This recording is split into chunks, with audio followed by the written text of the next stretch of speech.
Hey guys, welcome to this week's Xbox Weekly Update, where we're going to cover everything Xbox, ranging from the games, the platforms, the updates, and even Mixer, because we're going to lump that in together too. So starting off this week, we have a story that comes from the Bungie stream talking about Destiny 2. Now, Phil Spencer was on there, and everything was very casual. He was there playing the game, he was talking with his buddy, they're just grinding out, whatever. Phil went on to speak about how the teams at Xbox are doing well. They launched Gears this week. He mentions that he got to play some games on Scarlett for the first time ever. Here's the clip. So how's the Xbox thing doing? You think it's a thing? Look at this place. It's good. It's disgusting. Nah, the team Gears ships today. Team's doing good work. Congratulations. Congratulations. You know what I did this week? I played my first games on Project Scarlett. Oh, really? Really? Oh, that's cool. That's It was awesome. cool. Good for you. Yeah, team's doing really good work on that. It was cool to see it. That's exciting. Now, I watched Onwards, and he never mentions more than this, what he played or anything. But it's exciting to know that Scarlett is starting to get games. We're probably about 14 months out from the console launch, and we're starting to see games playable. And it's really exciting, and we can speculate what he played. My guess is Scarlett's going to be backwards compatible, so it's probably something already playable, like Gears 5. Or, of course, it could be Halo Infinite, which is right now the only known major launch title for the system. Now, the story isn't really expected to develop much farther, but it's nice to see that, hey, Scarlett's moving along pretty nicely. Up next, we have several stories revolving around Gears 5.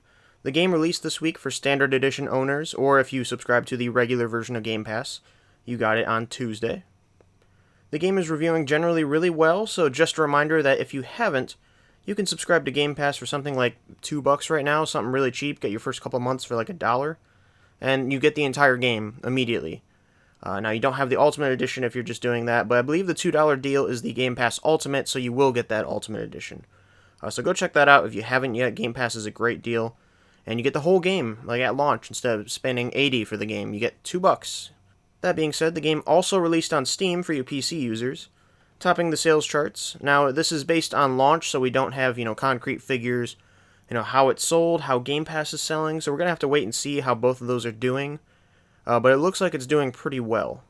The other indicator that we know the game's doing pretty well is it's the first game in a long time that takes down Fortnite as the most played game on Xbox Live. Now, games such as Black Ops 4 and Apex Legends failed to do this, so the fact that Gears is doing really well, that's pretty exciting. Now, not everything is positive revolving around Gears this week. The game was abruptly suspended from being sold in China, on Steam.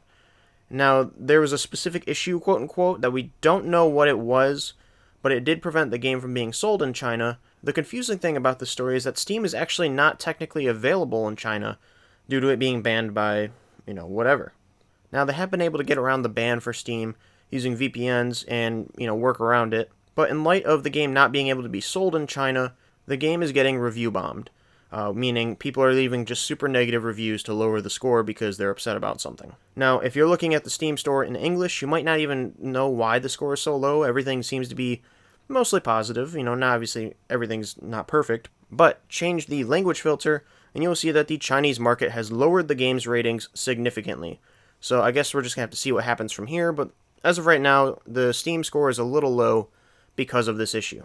Lastly, the big thing that happened this week were a ton of game releases.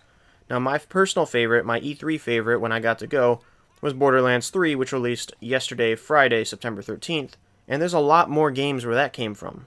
And this week we had NHL 20, Greedfall, PES 2020 Football, the Walking Dead Telltale Definitive Series, including, all the Walking Dead series from Telltale, and NASCAR Heat 4, all of which just this week. It's gaming season. It's finally here.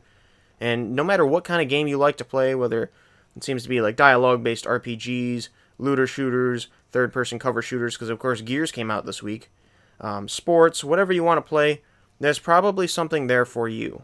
And that's been everything this week so far. Now, I may have missed some smaller stories, and if I did, let me know in the comments and we'll cover them next week. If anything happens over this weekend, we'll cover it in next week's episode. Thank you everyone for watching. It's been a pleasure, and I hope to see you all in the game.